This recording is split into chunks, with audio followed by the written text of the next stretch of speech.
Welcome back to States and Kingdoms. Today we're talking about the White Album by the Beatles, and this is part 2. So basically, album 2. And go check out the first part if you didn't see it, because it's really good. It's fantastic. Just to restate a few things at the beginning of this little review. Continuation. So we already talked about the Beatles and what they were doing when they Blah, blah, blah. were recording the White Album, what was going on, all that jazz. Explained every We went nuance. into personal details. We went into significant others. We talked about the state of England at the time and India. There was an address to Yoko in Japanese. Right. That was at the end. Most people probably didn't see it. That's true. I practiced really hard for that. It's embarrassing. So yeah, the White Album.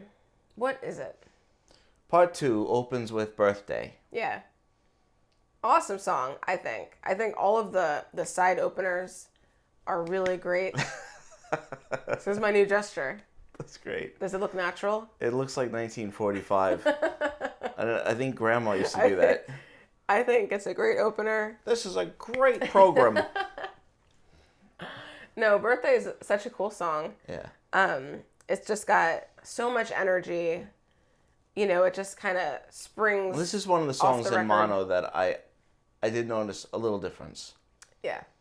It definitely has a little bit more energy, a little bit more forceful. I don't know. This sounds. No, it does. It sounds very invasive the way I'm saying this. It's I don't know, a little bit more intense on the mono, and I always like the song. Everyone loves the song. Well, not everyone. In my opinion, I always thought everyone. This is like who doesn't like Birthday? I mean, what's wrong with this you? is a classic Beatles song, and one of the songs on the White Album that seems like it's really John and Paul, and obviously they're both singing. Yeah. And but yeah, in mono, it's pretty aggressive. Well, like we said last time, we're obviously used to hearing the stereo CD version. Yeah. That was the first version to which come I out still on CD, really like. which is great. So this is a little different. We're noticing the differences and enjoying it. Mm-hmm. But I agree. I think this version is a little bit more bombastic. Like it's just it feels very frenzied and like bombastic, really fantastic. Is that a Shaggy lyric? Hey, I'm from the 90s. But as much as Birthday has a little bit more vigor, vim and vigor, thank you. Yeah. Your blues actually is a little bit muted on the main guitar to me in mono. And I love this song. This is such a cool song, such an awesome John playing the blues, rock and roll. That I love the little bits of like slap back on. This is a song I've always loved. Incredible lyrics. It's still great. It doesn't matter. Mono, stereo, it doesn't matter. But on mono, the guitar is like a little bit duller. It's not as bright.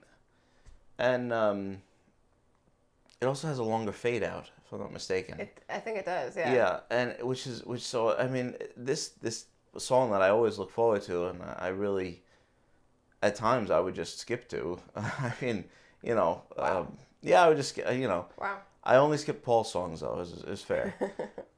I listened to "Don't Pass Me By" several times. I didn't pass him by. It is such a good song because I've said this before, and you know this obviously. I'm not the biggest blues fan. Well, that's doing yourself a little bit of a disservice. But just like your traditional 12-bar blues. You have a couple of drinks and you're really belting out those Tommy Johnson tunes with the best of them. But I love this song. I think it's just one of those examples of John's vocal, if nothing else, just being so strong and evocative and emotional and perfect. It's just got, perfect. It's got the spirit. Yeah. Every song of his to me on this does. And then, so you have this like very beautiful, soft song. Bucolic. Bucolic. Bucolic. Pastoral. Thank you. Followed by Everybody's Got Something High Except for Me and My Monkey, which is like, I love the rhythm of this song. yeah, it's so dynamic, and you're right, the rhythm just like it's like off kilter, and The riff, it's just great. It's so cool. Such a great rocker. I love Sexy Sadie.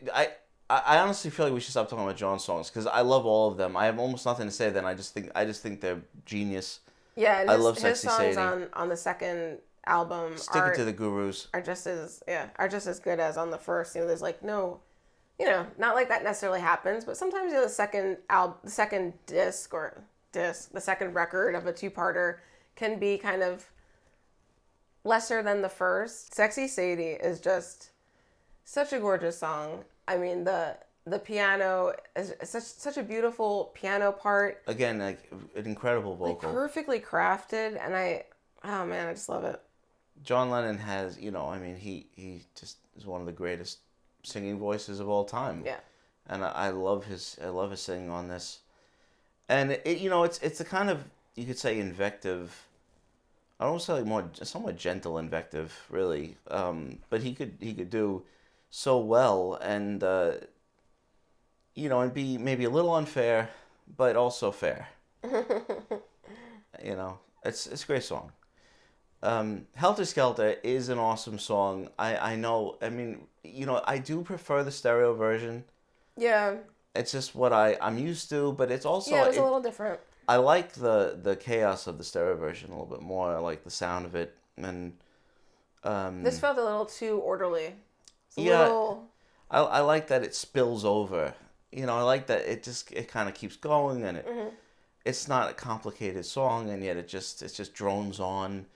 You know, there's a great energy to it, and of course, I mean, yeah, Paul singing on is amazing. My favorite version of Paul. I love Paul when he's like full rock and roll stuff, voice rock and roll thing, like really powerful. You know, because like he's got it. You know, like he just like get it. You know. Yeah. Long, Long, Long. I would admit, Long, Long, Long is a song that I found a little bit too long. Thrice too long.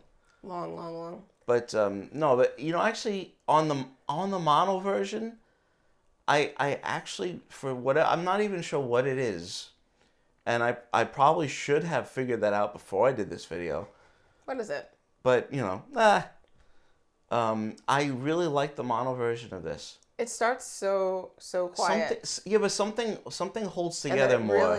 Really builds. It really builds. Version. You know, it like starts off like very low, and the whole song kind of just like grows. Yeah. As it also goes on. A beautiful vocal performance from George, and you know, we said in the last that, you know, George's development as a songwriter and as a singer, you know, he wound up with a wonderful voice, you know, and that you hear that totally here. It's a great song, and it's a little different than anything else on the album. So and also placement wise, like we said, such good song placement on the whole album, and long finishing off the first side here. You know, really works nicely. So then you flip. I always kind of dismissed this version of Revolution because I prefer the single version. It's like more like gruff and raw. But I do like the backup vocals on this, which add something. Obviously, they add a kind of rock and rollness to it that I really appreciate. It's got an early kind of sweetness to it. And on the mono, for whatever reason, it does sound just a little bit grungier, which I like. So talking about Paul and his I was going to say schmaltz. No, you know, he does these things so well. I don't want to say anything. I really don't want to say it's. He just does them so very well. I don't know what else you can say. I picture him doing a tap dance. It's not during the song. He should have. I wish he had, or if he did, I wish it were taped. I think he did. In my heart of hearts, I think he was tap dancing. No, he does these. This is so well done. It's a great song. Mm-hmm. And then Savoy Truffle, another George, about candy and desserts, or they would say pudding. You know, You know how funny this song. After I listen to this out, if I listen to this whole album, and this is the song that's stuck in my head. Really, I love the do do do do. That's just it. Just that part. It's funny. It's not like fluff, but I think in my head I think of like cotton candy and things, so it is sort of like fluff. Right, I think of Crunchy Frog. Oh, interesting. We went in two different directions. Yes. I don't know. There's something about it though that's interesting. There's something there that it's like, George, what are you up to? Is it pudding? It's a pudding. Or is it something more? With George, it wasn't just pudding. So it ends. This White Album ends with 3 John songs. Cry Baby Cry is such a good song. Yes, it is. I love it. I love it. It's one of those songs, like Julia, like a lot of them, that just get better and deeper every time I listen to it. There's something about Cry Baby Cry that is just like touching, and there's just like this like really great like emotional depth to it, and the music's just perfect. I think it's such a great song. Revolution 9 really, again, I do prefer in mono. This version is different. It is different. It sounded very different. I heard things I'd never heard before, like whole pieces I'd never heard before, and there's really something about it where this really kept my attention. Like there for like a couple of minutes at least. For at least 30 seconds. It rounds out the album in having this more avant-garde, experimental song on it. In mono, somehow it fit in better. It really sounded nice and tapey. It did. Crunchy. Nice. A little bit more lo-fi somehow. Yeah. It just had a cool sound to it. I prefer it in mono. I like the mono version almost sounded more musical to me somehow. Like it had more like variety, like more highs and lows or something. I would agree. Throughout all the samples and things. Whereas, when you're young, listening to Revolution 9, it's kind of like, the weird song. Yeah. And I don't think that now. And then, of course, the album finishes with Goodnight, sung by Ringo. Written by John. Which is a really, classic way to end a long album. I love that John wrote songs for George and Ringo. He was always pushing them forward. It's just got such a nice feel to it. And of course, there comes the old standards, all of that 30s, 40s music that the Beatles carried with them, as well as that was in rock and roll. It's, should still be there, except it isn't. But, and there it is. So, it rounds out, again, this album with just all of this stuff. And, you could learn so much. Just from this. From this one album.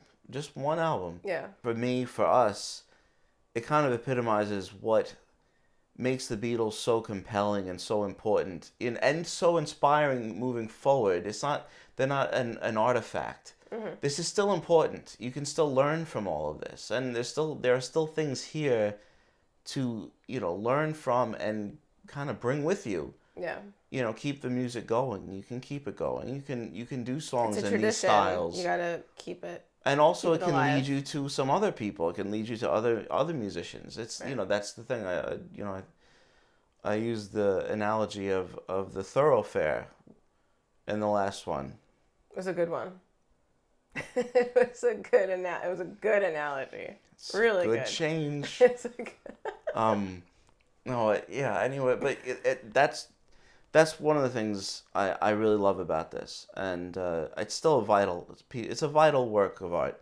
Always nice revisiting albums that basically backwards and forwards, but you kind of took a little time off, and you remember just like what makes it so special. Yeah, and it's wonderful listening to the mono release. Stereo release is still great.